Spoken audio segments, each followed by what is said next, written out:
As of 8 a.m. today, a total of 13 ECs in 10 provinces and 5 regions are being monitored due to the effects of the heavy rainfall due to the tropical depression Maymay and the southwest monsoon. Bagsak pa rin ang serbisyo ng kuryente sa ilang lugar sa 5 rehiyon sa bansa, batay sa datos ng National Electrification Administration o NEA. Bunso dito ng epekto ng malakas na pag-ulan na dala ng southwest monsoon o habagat at tropical depression Maymay. Ayon kay NEA Administrator Antonio Mariano Almeda, 4 na electric cooperatives ang nakararanas pa rin ng partial power interruptions.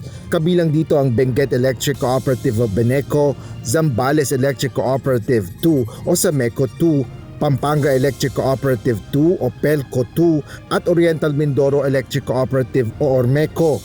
Samantala, naibalik na sa normal na operasyon ang Mountain Province Electric Cooperative o Mopreco at Batangas Electric Cooperative 1 o Batelec 1 na una nang nakaranas ng power interruptions. As of 8 a.m. today, 158 municipalities, 100% are energized while restoration efforts are ongoing to approximately 32,173 consumer connections.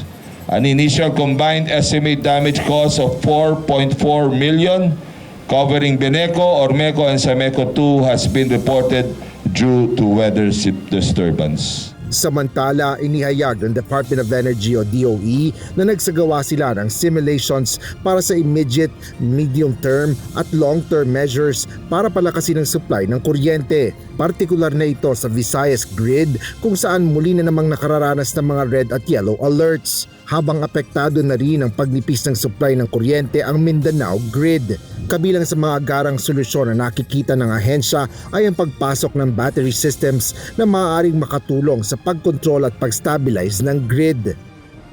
Ayon kay Energy Secretary Sharon Garin, may mga developer na handa nang magpasok ng kabuuang 250 megawatts na battery capacity sa iba't ibang isla sa Visayas. Kabilang sa mga lugar na inaasang makikinabang dito ay ang Panay, Bohol at Cebu.